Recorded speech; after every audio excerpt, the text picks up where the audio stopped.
नमस्कार, मी सायली लुकतुके. आपण पाहत आहात हिंदुस्थान पोस्ट. दिल्लीतल्या स्फोटानंतर उच्च शिक्षित दहशतवादाचा बुरखा टराटरा फाटला. सध्या अनेक डॉक्टर, प्राध्यापक या सगळ्यांची मोठ्या प्रमाणावर चौकशी सुरू आहे. 26/11च्या दहशतवादी हल्ल्याच्या वेळी कसाब हा एकमेव जिवंत अतिरेकी पकडला गेला. कसाबला पकडल्यानंतर अनेक खुलासे समोर आले. 26/11चा हल्ला ते दिल्लीतला उच्च शिक्षित दहशतवाद याचं काही कनेक्शन आहे का? दहशतवाद्यांची हल्ले करण्याची पद्धत तेव्हाची आणि आताची काही फरक आहे का? कसं सुरू आहे सगळं षडयंत्र? या सगळ्याविषयी आपल्याशी चर्चा करण्यासाठी आज उपस्थित आहेत हिंदू विधिज्ञ परिषदेचे अधिवक्ता अधिवक्ता वीरेंद्र इचलकरंजीकर. सर, मी आपलं स्वागत करते. सर, 17 वर्ष होत आली. काय सध्याच्या स्थितीत कसं बघता या सगळ्याकडे? मुंबईतला 26/11चा हल्ला आणि दिल्लीतला स्फोट, काय संबंध जाणवतो तुम्हाला? याच्यात एक फार महत्वाचा मुद्दा आहे. म्हणजे आता दिल्लीतले जे ब्लास्ट झाले आणि त्याच्यातून जी काही हजार किलो मधली स्फोटकं मिळत आहेत किंवा त्या अल फलाह युनिव्हर्सिटीचं सगळं समोर येत आहे. डॉक्टरांशी असोसिएशन त्याच्यात कशी काम करत होती, म्हणजे डॉक्टर जिहादी हे त्याच्यातून जे येत आहे. तर 17 वर्षात आपण कुठे आलो? 17 वर्षापूर्वी जेव्हा अजमल कसाब पकडला गेला, तो पाकिस्तानातल्या कुठल्या तरी एका उर्दू शाळेत चौथीच शाळा सोडलेला मुलगा होता आणि तो कुठेतरी हमालीचं काम करत होता, असं त्याने त्याच्या कोर्टासमोर दिलेल्या कन्फेशन मध्ये सांगितलं. आणि मग एकीकडे आता आपण जे गेली 25-30 वर्ष बघतो की मुसलमान हे मागास आहेत, किंवा सच्चर कमिटीचा त्याच्या संदर्भात अहवाल आला की त्यांना शिक्षणाच्या मुख्य प्रवाहात घेतलं पाहिजे, किंवा ह्या ज्या दहशतवादी गोष्टी असतात त्या न शिकलेल्या विद्यार्थी किंवा तरुणांच्या मनात हे असं काहीतरी बिंबवून होतं, असं काहीतरी एक नॅरेटिव्ह सेट करण्याचा प्रयत्न देशामध्ये होत होता का? आणि त्याचं हे उत्तर आहे की शिक्षणाचा आणि दहशतवादी कारवायांचा काही संबंध नाही. हे सगळं शेवटी जाऊन तिथे थांबतं की जिथे इस्लाममध्ये 2 थिअरीज आहेत. एक आहे दारुल इस्लाम, म्हणजे जिथे इस्लामचं राज्य आहे, आणि दुसरं दारुल हरब, म्हणजे जिथे इस्लाम व्यतिरिक्तांचं राज्य आहे. आणि मग तिथे दारुल इस्लाम येण्यासाठी काम झालं पाहिजे. तर कुठेतरी आपण पुन्हा तिथेच येऊन थांबतो की हेच आलेलं आहे. बरं, याच्यात नुसतं तेवढ्यावरती हे थांबत नाही. आपण 26/11ला उद्या म्हणजे 17 वर्ष आता पूर्ण होत आहेत. नुकसान काय होत आहे पहा. ते जे 2-3 दिवस मुंबईत जे दहशतवाद्यांचं तांडव सुरू होतं, जी काही माणसं त्याच्यात मेली, गोळीबार झाले, ताज हॉटेलला आगी लावल्या गेल्या, या सगळ्यामधलं फक्त प्रॉपर्टीचं नुकसान होतं 150 कोटीचं. फक्त प्रॉपर्टीचं. मी बाकी पोलीस यंत्रणेला लागलेलं काम किंवा नंतर कोर्टांचा गेलेला वेळ, त्या कसाबला द्यायला लागलेला सरकारी वकील, म्हणजे सरकारी खर्चाने दिला गेलेला वकील, उज्ज्वल निकमान सारख्यांना द्यायला लागलेली सरकारला फी सरकारी वकील म्हणून, हा सगळा खर्च बाजूला. फक्त प्रॉपर्टीचं नुकसान होतं 150 कोटी, जे आजच्या हिशोबाने 1400 कोटीच्या वर जात. आणि मग 17 वर्षात आम्ही काय केलं? तर मग सीसीटीव्ही कॅमेऱ्यांची संख्या वाढली.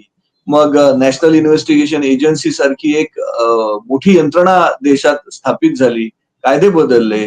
अजून काय तर नवीन बोटी घेतल्या सरकारने. काय त्याचं पुढे झालं हा वेगळा भाग. पण स्वतःला दहशतवादी कृत्यांना हाताळण्यासाठी अपग्रेड करत राहण्याचा जो खर्च आहे, तो सरकारच्या बोकांडी बसला.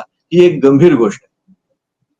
सर, मुंबईतल्या हल्ल्यानंतर एक खर्चाचं प्रमाण वाढलं, त्यासाठी सरकारला अधिक गुंतवणूक करावी लागली. हा सगळा प्रकार आहेच. त्याच्यासोबतच आपण एक बघूया की आता आपण बघतो कोणताही दहशतवादी हल्ला झाला की आपल्याला एक माहिती आहे की सर्जिकल स्ट्राईक आहे, ऑपरेशन सिंदूर आहे. पाकिस्तानला काही ना काही प्रत्युत्तर दिलं जातं, काहीतरी कारवाई केली जाते. मुंबई हल्ल्यानंतर मात्र कसाबला फाशी दिली गेली, तेवढीच काय ती कारवाई. बाकी सगळा जो आहे तो आर्थिक ताण आपल्याच यंत्रणा सोसतायत. हो. पाकिस्तानवर काहीतरी कारवाई करावी, प्रत्युत्तर दिलं जावं, असं तेव्हा झालेलं नव्हतं. याविषयी काय सांगाल?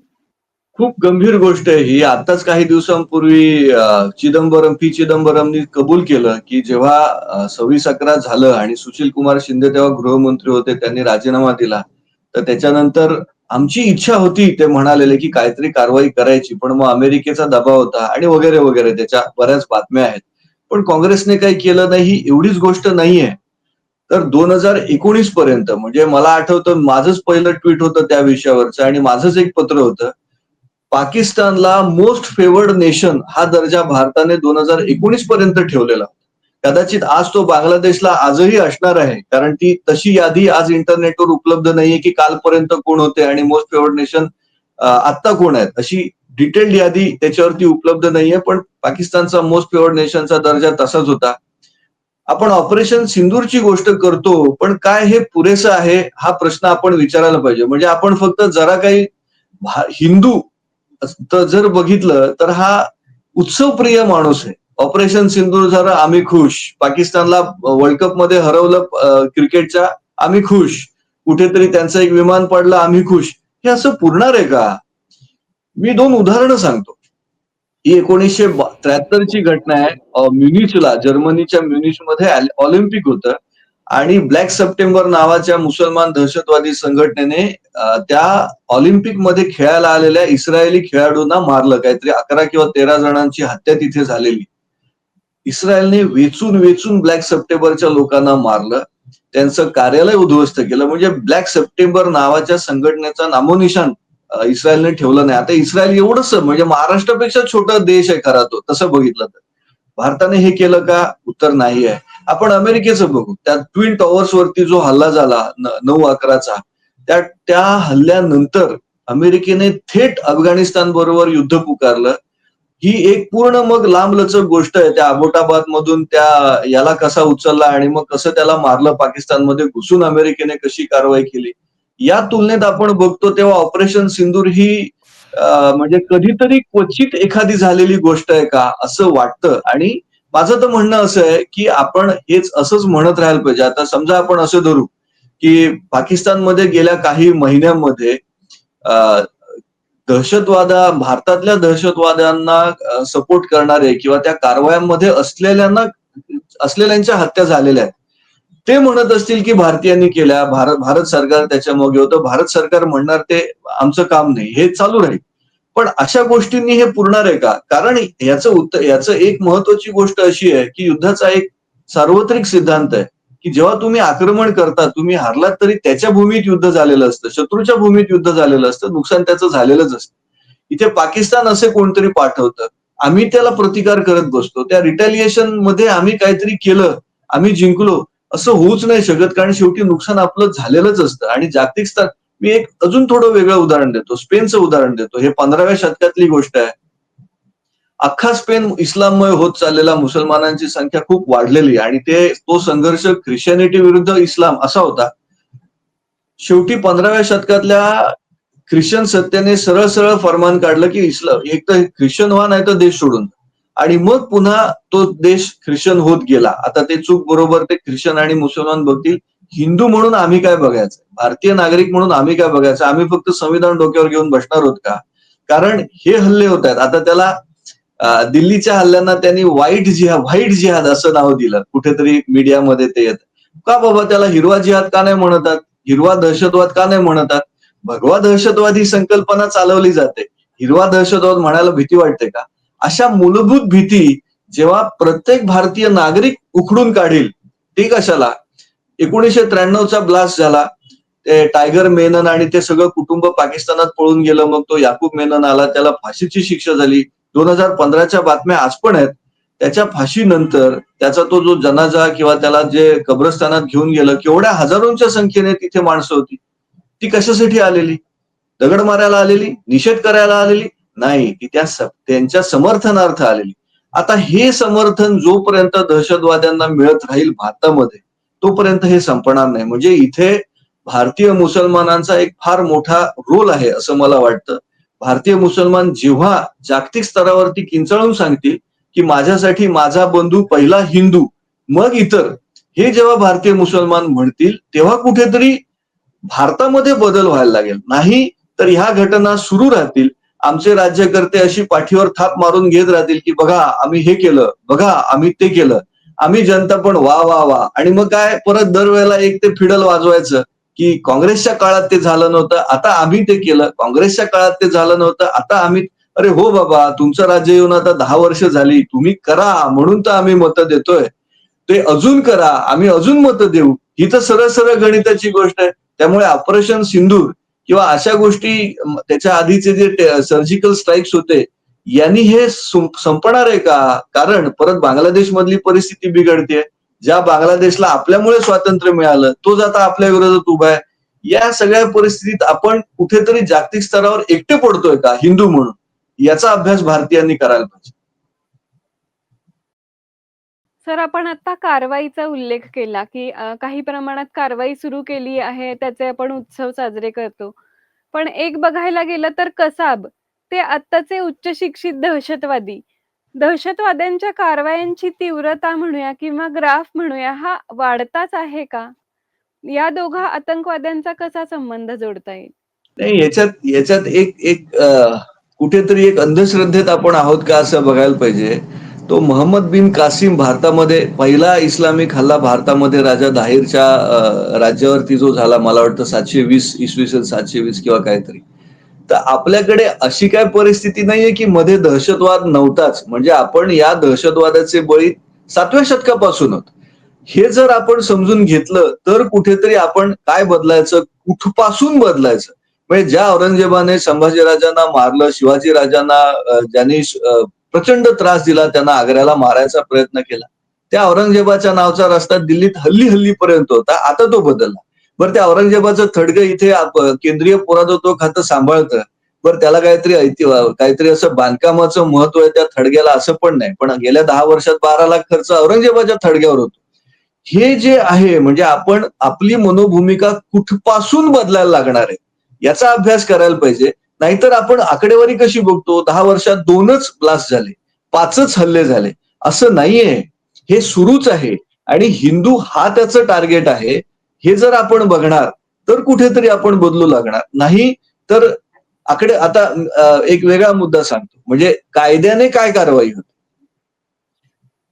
अजमल कसाब म्हणजे 26/11च्या नंतर देशात अनलॉफुल ऍक्टिव्हिटीज प्रिव्हेन्शन ऍक्ट म्हणजे बेकायदेशीर कारवाया प्रतिबंधक कायदा हा 1967 चा कायदा सरकारने अजून स्ट्रॉंग केला. अजून त्याच्यात काहीतरी फेविकॉल घातलं म्हणा, अजून काहीतरी मजबूत सामान घातलं अशा सामान्य भाषेत सांगायचं तर चांगली गोष्ट.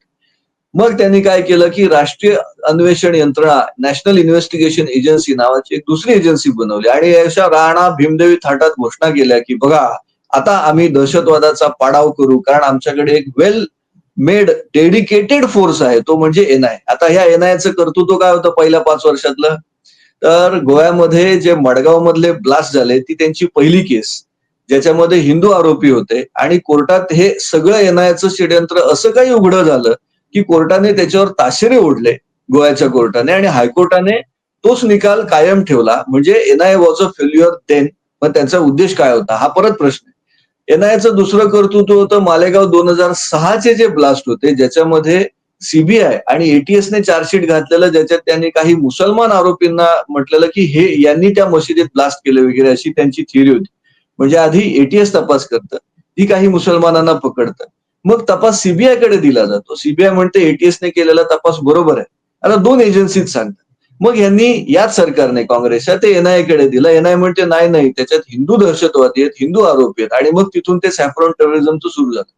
मग ह्या एनआयचं यश काय? एनआय असताना असे ब्लास्ट देशात होतात कसे? मग त्याचा अधिकारी राजीनामा देणार आहे का? काय करणार आहे? काय होत नाहीये आपल्याकडे. तो यूएपीए कायदा स्ट्रॉंग वगैरे झाला काय होतं? होतं असं की केसेस लवकर चालवत नाहीत. 2-4 वर्ष मग ते आरोपी आत राहतात आणि मग 2-3 वर्ष आत राहायला म्हणजे त्याच्या मूलभूत अधिकारांचं हनन झालं. म्हणून हायकोर्ट, सुप्रीम कोर्ट त्यांना बेल देतं. अल्टिमेटली काय राहतं? आता आपण बघा रेल्वे ब्लास्ट 2006 किंवा 7च्या गुरुपौर्णिमेला मुंबईत झालेले. सगळेच्या सगळे निर्दोष सुटले. 2001-2च्या दरम्यान अक्षरधाम मंदिर गुजरातचं कधी गुगल करून बघा. केवढा प्रचंड मोठा हल्ला झाला तिथे. दहशतवादी घुसले, त्यांनी गोळीबार केला, भाविक मेले. त्याच्यावरती एक वेब सिरीज पण निघाली. त्या विनोद खन्नाच्या मुलाने त्याच्यात रोल केलेला आहे मला वाटतं. पण अल्टिमेटली अक्षरधाम मंदिर हल्ल्यामध्ये कोणालाही शिक्षा झालेली नाही ही वस्तुस्थिती. म्हणजे कायद्याने हे आम्ही पुरेसं पडतोय का? याचं उत्तर नाही आहे. म्हणजे आपल्याला ह्याचं खूप आपल्या आत जाऊन चिंतन एक व्यक्ती म्हणून एक समाज म्हणून ह्याचं चिंतन केलं पाहिजे. तर राष्ट्र म्हणून कुठेतरी आपण याला नीट टॅकल करू शकू असं मला वाटतं.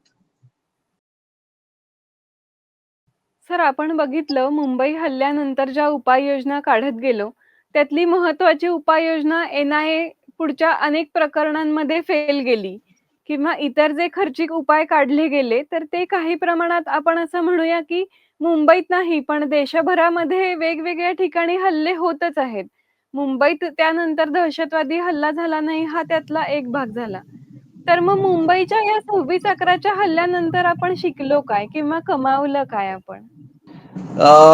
एक चांगली गोष्ट आपण म्हणू लार्जर स्केलवरती बघितलं तर की सरकार बदललं.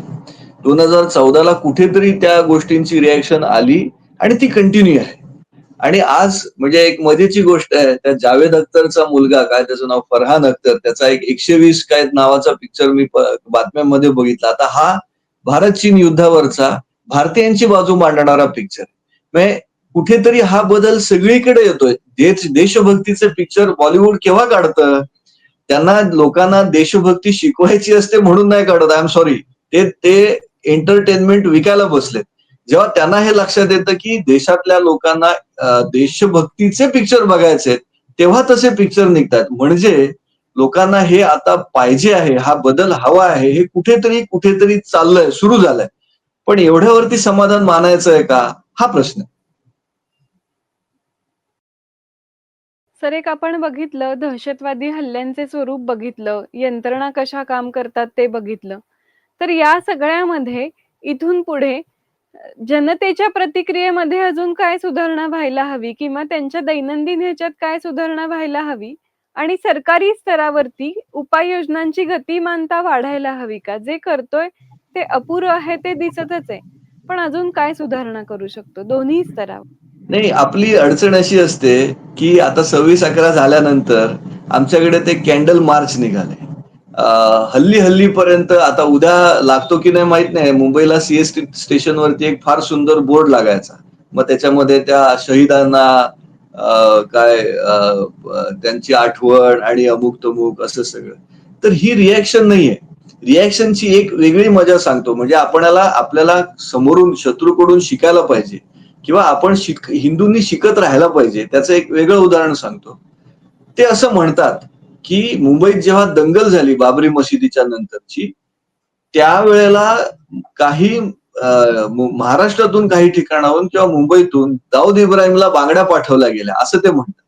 म्हणजे तू काहीच करत नाहीयेस इकडे हे सगळं सुरू असताना. आणि त्या बांगड्यांची रिएक्शन म्हणून ते ब्लास्ट झाले, असं म्हटलं जातं. बांगड्या पाठवल्या ना कोणीतरी.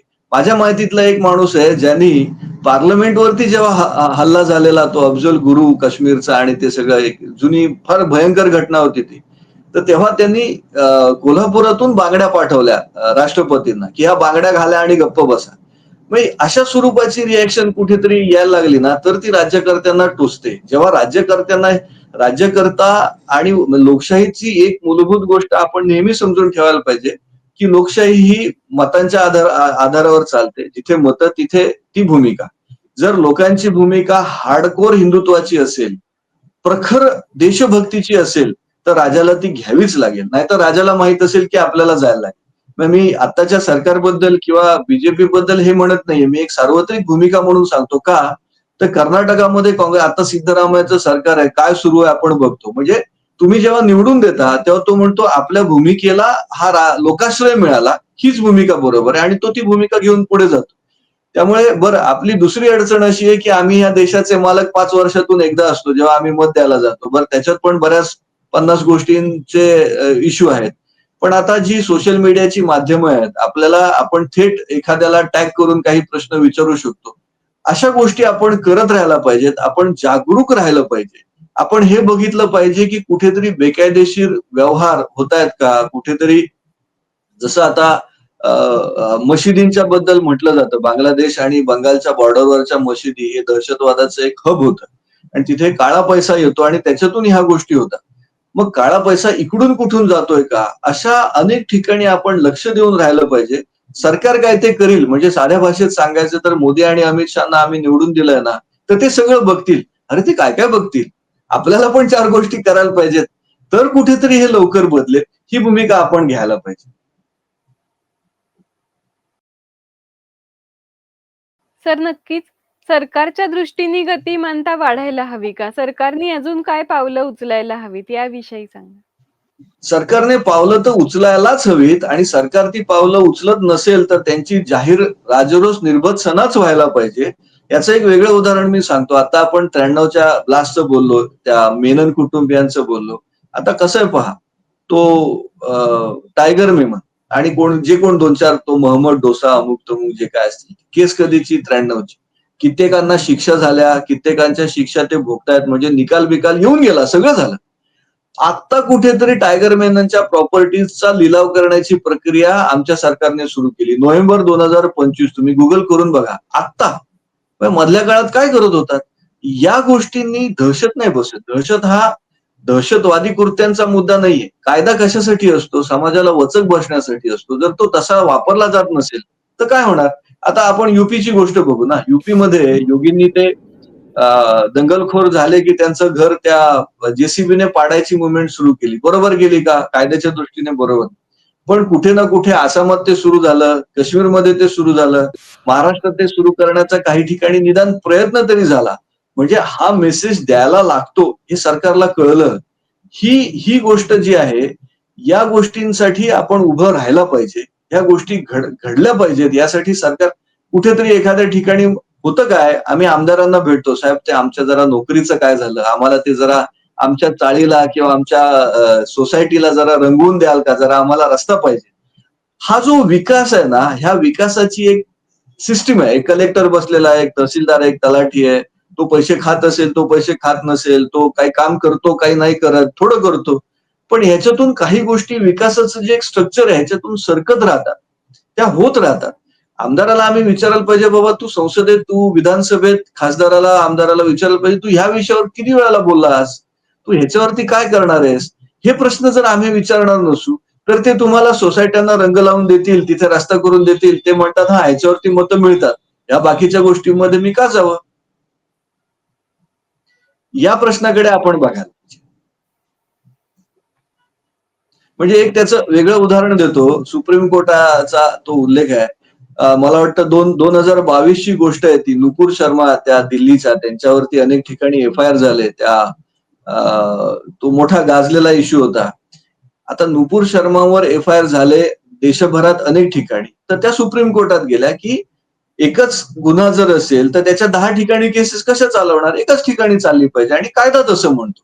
म्हणजे ते कुठेतरी एका ठिकाणी ट्रान्सफर करून द्या आणि ते अनेक राज्यांमध्ये आहे म्हणून आम्ही सुप्रीम कोर्टात येतो. कारण सुप्रीम कोर्टाला देशाचं ज्युरिस्डिक्शन आहे त्या दृष्टीने. तर आता जे चीफ जस्टिस झाले जस्टिस सूर्यकांत ते तेव्हा त्या बेंचवरती होते आणि हे सगळं ऑनलाईन अवेलेबल आहे. तर सूर्यकांतनी त्या नुपूर शर्मांच्या वकिलाला केस राहिली बाजूला. तुम्ही असं कसं बोलता? हे असं कसं होतं? वगैरे काहीतरी भलतंच तत्वज्ञान शिकवायला सुरुवात केली असं बातम्यांमध्ये आहे. आता त्याचा परिणाम असा झाला, की जनमानसातून त्याची एक रिएक्शन आली. आणि मला वाटतं 2 दिवस सुप्रीम कोर्टाबद्दल निदान Twitterवरती तरी एवढं काही लिहिलं जात होतं, की कदाचित एक तशी पोस्ट Twitterवर आली असती, तर सुप्रीम कोर्टाने त्यांना कंटेम्प्टची नोटीस इश्यू केली असती. पण 3 दिवस Twitterवर तो ट्रेंड चाललेला आणि किमान एक गेला बाजार लाखभर तरी Twitterवरती पोस्ट पडल्या. आता प्रश्न असा होतो, की सुप्रीम कोर्ट 1,00,000 Twitter पोस्टसाठी किंवा लाइक्ससाठी किंवा त्याच्या रिट्वीटसाठी तेवढ्या कंटेंट काढणार का? शक्य नाही ना, कठीण होतं. सुप्रीम कोर्टाने नाही काढल्या. म्हणजे शेवटी लोकांचा राग व्यक्त झाला. कुठेतरी त्याचा संदेश जातो. म्हणजे एक माणूस जेव्हा रस्त्याच्या मध्ये येऊन बसतो, तेव्हा त्याला पोलीस असे उचलतात, घेऊन जातात किंवा एखादा ट्रक त्याला ठोकरून जातो. पण जेव्हा 10,000 लोक रस्त्यावर येऊन बसतात एखाद्या मागणीसाठी, तेव्हा तिथला आमदार, खासदार, तिथला मंत्री येऊन साहेब तुम्हाला 10,000च्या मॉबला शांत करायला येतो आणि म्हणतो तुमच्या मागण्या आम्ही सकारात्मक बघू. हा जो फरक आहे, या फरकाकडे आपण बघायला पाहिजे एवढंच.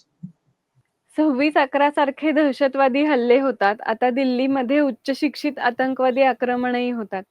या सगळ्यातून आपल्याला काय लक्षात येतं, की आपली जी काही प्रतिकार क्षमता आहे, वेगवेगळ्या माध्यमांनी, संविधानिक माध्यमांनी सरकारकडे मागणी रेटणं, की या सगळ्यातून आम्हाला पुढे जायचं आहे, त्याच्यावरची कारवाई गतिमान करा. तर ती मागणी यापुढे सरकारकडे करण्याचा प्रयत्न करूया. आपल्या आपल्या स्तरावर हे जे काही छोटे-छोटे आतंकवादी पॉकेट्स आहेत, घुसखोर आहेत, तर त्या ठिकाणी सतर्कतेने पोलिसांना, प्रशासनाला इन्फॉर्म करण्याचा प्रयत्न करूया. आणि यापुढे देशाला हा जो काही आतंकवादाचा विळखा पडलेला आहे, तो दूर होण्यासाठी आपण सर्वांनी सजग राहून प्रयत्न करूया. सर, आज आपण आम्हाला वेळ दिला आणि हे जे दहशतवाद्यांचं आणि सरकार, प्रशासनाच्या कारवाईचं जे काही चक्र आहे, तर ते थोडं आपण उलगडून सांगितलं. त्यासाठी मी आपले आभार मानते. आजच्या कार्यक्रमात आपण इथेच थांबूया. नमस्कार.